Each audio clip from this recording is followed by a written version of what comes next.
મહાનગર લાઈવમાં આપનું સ્વાગત છે। હું છું યશ ભટ્ટ। આપની સાથે મહત્વના સમાચારથી શરૂઆત કરીએ। રાજકોટમાં મેઘરાજાએ પધરામણી કરી છે। જોરદાર અને ધોધમાર વરસાદ વરસવાના દ્રશ્યો રાજકોટમાં સર્જાયા છે। રસ્તાઓ નદીઓમાં ફેરવાયા છે। એટલો જોરદાર વરસાદ વરસ્યો છે। પ્રથમ જ વરસાદ વાવણી લાયક થયો હોવાની વાત અત્યારે સામે આવી રહી છે। શહેરમાં અનેક રસ્તાઓ પર પાણી ભરાયા હોવાના દ્રશ્યો સામે આવ્યા છે। ધમાકેદાર એન્ટ્રી કરી છે। અત્યારે આપણે ઊભા છીએ રાજકોટના યાજ્ઞિક રોડ ઉપર કે ત્યાં જોઈ શકાય જાગનાથ વિસ્તારની અંદર અત્યારે ભારે પાણી ભરાયા છે। 1 થી 1.5 ઇંચ જે વરસાદ પડ્યો છે ત્યારે જોઈ શકાય છે કે 1.5 ફૂટથી વધારે અત્યારે પાણી ભરાઈ ગયું છે। વાહન ચાલકો છે તે અત્યારે જે પોતાનું વાહન દોરીને જઈ રહ્યા છે અને ભારે વરસાદ અત્યારે રાજકોટ શહેરના જે રાજમાર્ગો છે ત્યાં ટેબર રોડ, ગોંડલ રોડ સહિતના વિસ્તારો છે ત્યાં ભારે વરસાદ અત્યારે પડી રહ્યો છે। આ દ્રશ્યો આપણે રાજકોટના દેખાડીશું કે જ્યાં ટ્રાફિક જામના દ્રશ્યો છે। આ જે સિનિયર સિટીઝન છે તે પણ હેરાન પરેશાન છે। શું સ્થિતિ છે રાજકોટમાં? ગોઠણ બહુ દુખે છે ભગવાન, હાલી નથી શકતો। સ્કૂટર બંધ પડી ગયું, ગોઠણ બહુ દુખે છે, હાલી નથી શકતો। ઠેઠ ગાંધીગ્રામમાં રહું છું। કેવો વરસાદ છે? બહુ વરસાદ છે સાહેબ, બહુ આમ જો વેનું ને સ્કૂટર ચાલુ કરી અમે। કેવો વરસાદ કેવો છે રાજકોટમાં? વરસાદ તો ભયંકર, પણ આ કોર્પોરેશનની પોલ ખોલી નાખી। રાજકોટ શહેરની અંદર અત્યારે ટ્રાફિક જામના જે દ્રશ્યો છે તે આપણે લોકો સુધી પહોંચાડીશું। પ્રથમ વરસાદ સામાન્ય રીતે 15 જૂને વરસાદ પડતો હોય છે ત્યારે જોઈ શકાય છે કે અત્યારે ભારે વરસાદ પડી રહ્યો છે। જે પોલીસ વાળા છે તેમનું પણ વાહન અત્યારે બંધ થઈ ગયું છે। જોઈ શકાય છે આ દ્રશ્યો રાજકોટ શહેરના દ્રશ્યો છે કે ત્યાં વાહન ચાલકોના જે વાહનો અત્યારે બંધ થઈ ગયા છે। રાજકોટની અંદર ભારે વરસાદ અત્યારે પડી રહ્યો છે અને ગાજવીજ સાથે અત્યારે વરસાદને લઈને લોકો ભારે હેરાન પરેશાન છે। ખાસ કરીને આ દ્રશ્યો છે રાજકોટ શહેરના કે જ્યાં ભારે વરસાદ અત્યારે પડી રહ્યો છે અને આ દ્રશ્યોની અંદર જે બેન છે, બેન કેવો વરસાદ છે? પ્લીઝ અંકલ અત્યારે નહીં, મારો એક્ટિવા બંધ થઈ જાય। ફૂલ વરસાદ અત્યારે પડી રહ્યો છે રાજકોટની અંદર। આ દ્રશ્યો છે રાજકોટના કે જ્યાં વાહન ચાલકો ખૂબ જ હેરાન પરેશાન છે અને આ દ્રશ્યોની અંદર જોઈ શકાય છે કે અમુક લોકો નાહવા માટે અત્યારે રાજકોટની અંદર નીકળી ગયા છે। અમુક યુવાનો છે તે પણ અત્યારે નાહવા માટે નીકળી ગયા છે। આ દ્રશ્યોની અંદર કેવો વરસાદ છે? જોરદાર, બંધ પડી ગયું, આ બંધ પડી ગયું, લ્યો ચાલુ થઈ ગયું। રાજકોટની અંદર અત્યારે ભારે વરસાદ પડી રહ્યો છે, લોકો હેરાન પરેશાન છે। કેવો વરસાદ છે રાજકોટમાં બેન? જોરદાર, બહુ વરસાદ છે રાજકોટની અંદર અત્યારે ભારે વરસાદ પડી રહ્યો છે। રાજકોટના ગોંડલ રોડ સહિતના જે વિસ્તાર છે સમગ્ર રાજકોટની અંદર આ રીતે અત્યારે વરસાદ પડી રહ્યો છે। વાહન ચાલકો છે તેમનું વાહન છે તે બંધ પડી રહ્યું છે। આ દ્રશ્યો આપણે દેખાડીશું। કેવો વરસાદ છે પ્રથમ વરસાદ? મસ્ત, એકદમ મજા, શાંતિ, ઠંડક થઈ ગઈ। વાહન બંધ પડી ગયું છે, બંધ પડી ગયું છે વાહન, બહુ પાણી ભરાઈ ગયા છે યાજ્ઞિક રોડ ઉપર। રાજકોટની અંદર જે વાહન ચાલકો છે તેમનું વાહન પણ બંધ થઈ ગયું છે। આમ છતાં લોકો અત્યારે જે નાહવા માટે નીકળ્યા છે યુવાનો, આપણે એમની સાથે વાત। કેવો વરસાદ છે? અરે બહુ સારો વરસાદ છે, મજા આવે એવો વરસાદ છે અને પાણી બહુ મજા આવી, બહુ નાવાની બહુ મજા આવી। પ્રથમ વરસાદ ભારે અત્યારે રાજકોટની અંદર પડી રહ્યો છે। આ દ્રશ્યો આપણે લોકો સુધી પહોંચાડીશું। રાજકોટની અંદર ભારે વરસાદને લઈને લોકો ખુશખુશાલ છે। છેલ્લા 4 મહિનાથી જે ઉનાળાની ગરમી ખાઈ રહ્યા હતા લોકો, તેને લઈ અને લોકોએ અત્યારે રાહત તો મેળવી છે, પરંતુ ઠેર ઠેર અત્યારે વાહનો પણ બંધ પડી ગયા છે। રાજકોટ મહાનગરપાલિકા તરફથી અત્યારે આંકડા મળી રહ્યા છે। રાજકોટ શહેરની અંદર 1.5 ઇંચ જેટલો વરસાદ પડ્યો છે અને શહેરના અનેક વિસ્તારોમાં 1.5 ફૂટ જેટલા પાણી ભરાઈ ગયા છે। કેમેરામેન મોહિત લાઠિયા સાથે પરાક્રમસિંહ જાડેજા, એબીપી અસ્મિતા, રાજકોટ। હતા અમારા સંવાદદાતા પરાક્રમસિંહ જાડેજા, જેમણે ખાસ રાજકોટની પરિસ્થિતિ વિશે અત્યારે વર્ણન કર્યું છે। 1.5 ઇંચ જેટલો વરસાદ રાજકોટમાં વરસ્યો હોય પ્રથમ દિવસે જ અને પ્રથમ વરસાદમાં જ તેવા સંકેતો। નજર કરીએ હવે મહાનગરોની ખબરો પર। રાજકોટમાં મેઘરાજાએ પધરામણી કરી છે। રાજકોટ જિલ્લાના ત્રંબા, સરદાર સહિતના વિસ્તારોમાં વરસાદ પડ્યો છે। રાજકોટ શહેરમાં બપોર બાદ વાતાવરણમાં અચાનક પલટો આવ્યો અને વરસાદ ખાબક્યો હતો। વાતાવરણને અને વરસાદને કારણે અનેક વિસ્તારોમાં 1 થી 1.5 ફૂટ પાણી ભરાયા હતા। ભારે પવન અને ગાજવીજ સાથે વરસાદ બાદ અનેક વિસ્તારોમાં વીજળી ગુલ થઈ ગઈ હતી, તો કેટલીક જગ્યાએ ટ્રાન્સફોર્મરમાં આગની ઘટના નોંધાઈ હતી। દક્ષિણ ગુજરાતમાં મેઘરાજાએ કરી એન્ટ્રી। દક્ષિણ ગુજરાતના મોટાભાગના જિલ્લાઓમાં વરસાદ પડ્યો। ડાંગ, નવસારી, ભરૂચ જિલ્લામાં વરસાદ પડ્યો છે। સબરીધામ અને સાપુતારામાં વરસાદ પડ્યો છે। ભરૂચમાં નેત્રંગ પંથકમાં વીજળીના કડાકા ભડાકા સાથે વરસાદ ખાબક્યો છે। વરસાદની વાતાવરણમાં પ્રસરી છે ઠંડક, લોકોને કાળઝાળ ગરમીથી મળી રાહત। દક્ષિણ ગુજરાત બાદ મધ્ય ગુજરાતમાં પણ મેઘરાજાનું આગમન થયું છે. વડોદરામાં ગાજવીજ અને પવન સાથે ધીમી ધારે વરસાદ પડ્યો હતો. દિવસભરની ગરમીના ઉકળાટ બાદ વરસાદ પડતા વાતાવરણમાં ઠંડક પ્રસરી ગઈ છે. કેરળમાં ગૌહત્યાના વિરોધમાં સીએમ રૂપાણીના પત્નીએ પણ ઝંપલાવ્યું. અંજલિબેન રૂપાણીએ રાજકોટમાં ગૌમાતાની પૂજા કરી. તેમની હાજરીમાં 10 જેટલા ગૌસેવકોએ વિરોધમાં કરાવ્યું મુંડન. રાષ્ટ્રીય શાળાના પ્રાર્થના હોલમાં યોજાઈ પ્રાર્થના સભા. રાજકોટમાં ગૌસેવા સમિતિના નામે કોંગ્રેસ વિરુદ્ધ પોસ્ટર્સ લાગ્યા છે. કાલાવડ રોડ પર અને કિશાનપરા ચોક વિસ્તારમાં કોંગ્રેસ વિરુદ્ધ પોસ્ટર્સ લાગ્યા છે. કોંગ્રેસ આવે છે પરંતુ ગૌમાતાનું માંસ ખાઈને એવો ઉલ્લેખ પોસ્ટરમાં કરાયો છે. કોંગ્રેસના ધારાસભ્ય ઇન્દ્રનીલ રાજગુરુએ પોસ્ટરને લઈને ભાજપ પર કર્યા આકરા પ્રહાર. ગૌસેવા આયોગના ઉપાધ્યક્ષ અને અગ્રણી સંત ચૈતન્ય શંભુ મહારાજના પ્રતિક ઉપવાસ બીજે દિવસે ચાલુ રહ્યા. મોટી સંખ્યામાં લોકો અને સંતોએ મુલાકાત લઈને સંવેદના અને સમર્થન આપ્યું હતું. આવતીકાલે સાંજે 5 કલાકે તેઓ પારણા કરશે. કેરળમાં થયેલી ગૌહત્યાના વિરોધમાં અમદાવાદમાં ચૈતન્ય શંભુ મહારાજ પ્રતિક ઉપવાસ પર બેઠા છે. ત્યારે ભાજપના પ્રદેશ અધ્યક્ષ જીતુ વાઘાણી ઉપવાસ સ્થળે પહોંચ્યા હતા અને ચૈતન્ય શંભુ મહારાજ સાથે મુલાકાત કરી હતી. ગૌહત્યાના વિરોધમાં ચૈતન્ય શંભુ મહારાજના ઉપવાસનો આજે બીજો દિવસ હતો. ત્યારે મહામંડલેશ્વર અખિલેશ્વર દાસે કહ્યું કે પ્રદેશ કોંગ્રેસ અધ્યક્ષને ગાય માટે સંવેદના હોય તો ઉપવાસ કરે. સાથે જ કહ્યું કે કોંગ્રેસના નેતાઓ હિન્દુઓ અને મીડિયાને ઉશ્કેરવાનું બંધ કરે. કેરળમાં ગૌહત્યાના વિરોધમાં અમદાવાદના મણિનગરમાં સામાજિક સંસ્થાઓએ રેલી કાઢી વિરોધ કર્યો. કાર્યકરોએ કોંગ્રેસ વિરુદ્ધ સૂત્રોચ્ચાર કરીને સ્મશાન યાત્રા કાઢી હતી. આ રેલીમાં મોટી સંખ્યામાં હિન્દુ સંગઠનો જોડાયા. કેરળમાં થયેલી ગૌહત્યાનો મુદ્દો વડોદરા કોર્પોરેશનની સામાન્ય સભામાં ગુંજો. સભાની શરૂઆતમાં જ ભાજપ કોર્પોરેટરોએ કેરળ ગૌહત્યાનો મુદ્દો ઉઠાવી કોંગ્રેસ પાસે માફીની માંગ કરતા કોંગ્રેસ કાર્યકરોએ મચાવ્યો હંગામો.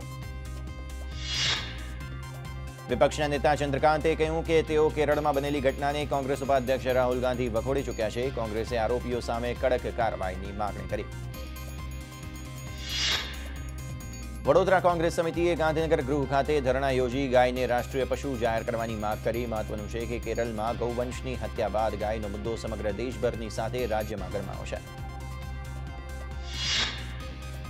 વડોદરાની યુવા યોદ્ધા સેનાએ કેરળમાં થયેલ ગાયની હત્યાના વિરોધમાં ગાયની પૂજા કરી. કોંગ્રેસ ઉપાધ્યક્ષ રાહુલ ગાંધીના ફોટાને જૂતા ચપ્પલનો માર મારી નોંધાવ્યો વિરોધ. સાથે જ ગાયની હત્યા કરવાવાળા સામે કડક કાર્યવાહી કરવાની કરી માંગ. કોંગ્રેસ પ્રદેશ અધ્યક્ષ ભરતસિંહ સોલંકીએ ગાય વિવાદ મુદ્દે કહ્યું કે ગાય અમારી માતા છે, પૂજનીય છે. સૌપ્રથમ વખત ગુજરાતમાં 1995માં છબીલદાસ મુખ્યમંત્રી હતા ત્યારે ગૌહત્યા રોકવા માટે કોંગ્રેસે કાયદો બનાવ્યો હતો.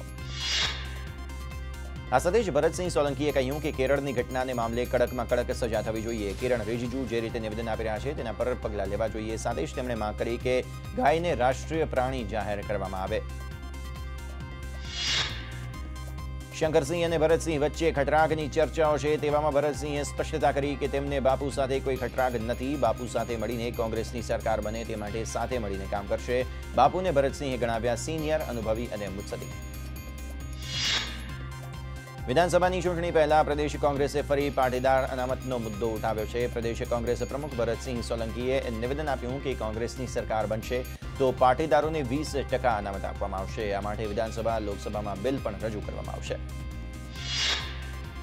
અમદાવાદમાં કોંગ્રેસના રાષ્ટ્રીય પ્રવક્તા મનીષ તિવારીએ પ્રેસ કોન્ફરન્સ યોજી સરકાર પર કર્યા પ્રહાર. એનડીએ સરકારમાં અર્થવ્યવસ્થા ગઈ ખાડે. જમ્મુ કાશ્મીરની સ્થિતિ મુદ્દે ભાજપ અને પીડીપી પર કર્યા પ્રહાર.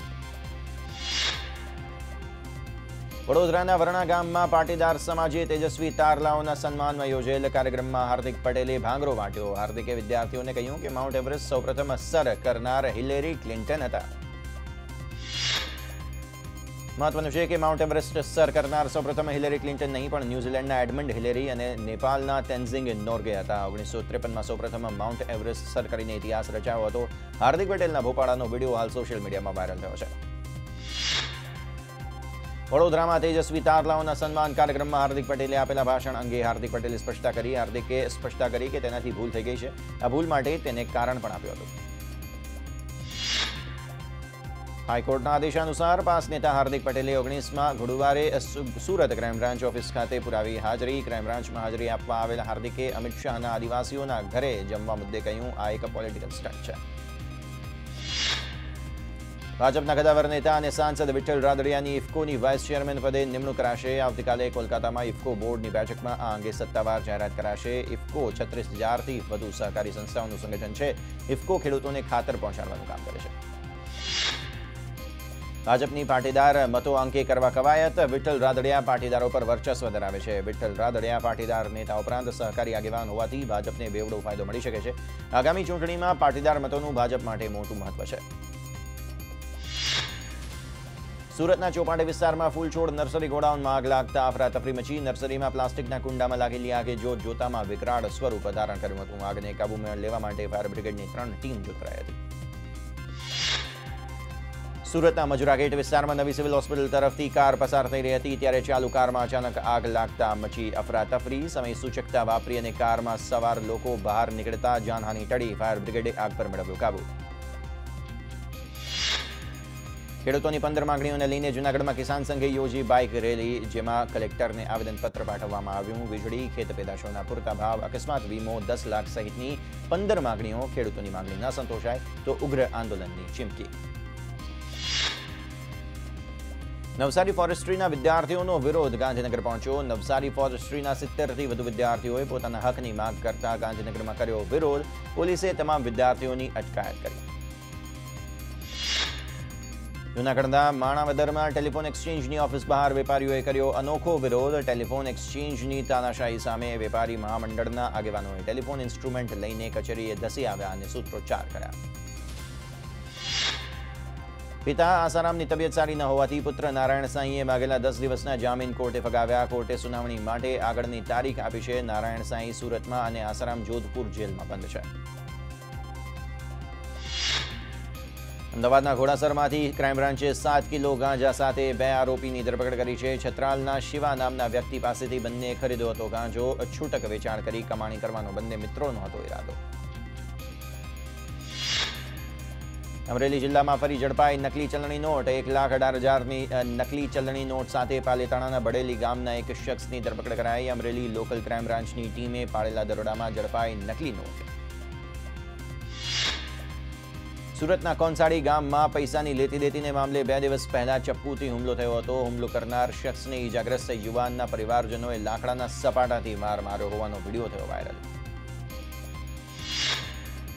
યુવાનને માર મારતો વિડીયો વાયરલ થયા બાદ પોલીસે એનસી દાખલ કરી માર મારનાર પરિવારજનોની ધરપકડ કરી. 2 દિવસ પહેલા 39,000 રૂપિયાની લેતી દેતીને મુદ્દે ચપ્પુ વડે હુમલો થયો હતો. હાલ પોલીસે 307 મુજબ ગુનો નોંધી હુમલો કરનારની ધરપકડ કરી છે. સ્વાઇન ફ્લૂનો કહેર ઉનાળામાં પણ યથાવત. રાજકોટમાં સ્વાઇન ફ્લૂને કારણે વધુ એકનું થયું મોત. જૂનાગઢના માંગરોળમાં વૃદ્ધાનું રાજકોટ સિવિલ હોસ્પિટલમાં સ્વાઇન ફ્લૂને કારણે થયું મોત. પોરબંદરમાં સ્ટેમ્પ પેપરની અછતને લઈને લોકોને હાલાકી. સ્ટેમ્પ વેન્ડરોના 3 મહિનાથી નથી રિન્યુ થયા લાયસન્સ. માત્ર પોસ્ટ ઓફિસમાં જ સ્ટેમ્પ પેપર મળતા હોવાથી લાગે છે લાંબી લાઇન. સ્ટેમ્પ પેપરની અછતને કારણે દસ્તાવેજી કામો ખોરવાયા. અમદાવાદ શહેરમાં વાહન ચાલક અને ટ્રાફિક પોલીસ વચ્ચેનું ઘર્ષણ દૂર કરવા માટે પોલીસે સ્થળ પર મેમો લેવાનું બંધ કરવાની જાહેરાત કરી. મોબાઈલ એપ્લિકેશનથી સપોર્ટ મેમો લઈને ઈ ચલણ સ્વરૂપે વાહન ચાલકને મેમો આપવામાં આવશે. Traffic police camera CSITMS project હેઠળ ઈ મેમો જનરેટ કરવાની કામગીરી શરૂ કરવામાં આવી છે. આ ટેકનોલોજીથી રોજના 5,000થી વધુ ઈ મેમો જનરેટ કરાય છે, જેથી પોસ્ટ વિભાગથી કરવામાં આવે છે બજવણી અને અત્યાર સુધી 11 લાખનો દંડ ઓનલાઈન વસૂલાયો છે. ડીઝલ એન્જિન અને તેના પાર્ટ્સ પર 4% વેટને બદલે 28% GSTની દરખાસ્ત કરાઈ છે. જ્યારે રાજકોટ મશીન ડીલર્સ એસોસિએશને સરકારની આ દરખાસ્તનો વિરોધ કર્યો છે. કેન્દ્રીય નાણામંત્રી અરુણ જેટલી અને મુખ્યમંત્રી વિજય રૂપાણીએ કરી રજૂઆત. દેશમાં 60% ડીઝલ એન્જિનના પાર્ટ્સ રાજકોટમાં બને છે. દિવસે અને દિવસે ઘટી રહ્યું છે ડીઝલ એન્જિન અને તેના પાર્ટ્સનું ઉત્પાદન. 28% GST ઝીંકાય તો ડીઝલ એન્જિન ઉદ્યોગ મૃતપ્રાય બની જવાનો વેપારીઓએ ભય વ્યક્ત કર્યો. અમદાવાદમાં આવાસ યોજના હેઠળ 11 સ્થળો પૈકી જરૂરિયાતમંદ લોકો પાસે બંધાશે ઘર. કુલ 4,898 મકાનો બાંધવામાં આવશે, જે માટે મકાનનો ખર્ચ 6,67,000 રૂપિયા ખર્ચનો અંદાજ છે. કોર્પોરેશનની સ્થાયી સમિતિની બેઠકમાં આવાસ યોજનાની થઈ ચર્ચા. આગામી 5 જૂનથી શરૂ થતા નવા શૈક્ષણિક વર્ષને લઈને વાલીઓએ તૈયારીઓ આરંભી દીધી છે. ત્યારે નવા પુસ્તકો અને સાધન સામગ્રીની ખરીદી માટે પુસ્તક બજારોમાં ભીડ પણ જોવા મળી રહી છે. ચાલુ વર્ષે પુસ્તકોની કિંમતમાં નહિવત, જ્યારે નોટ અને અન્ય મુખ્ય સાધનો સામગ્રી ભાવમાં 20 થી 25% વધારો થયો છે. આ સાથે સમાચારોમાં સમય થયો છે વિરામનો. વિરામ બાદ નજર કરીશું 5 મિનિટમાં પ્રદેશની ખબરો પર.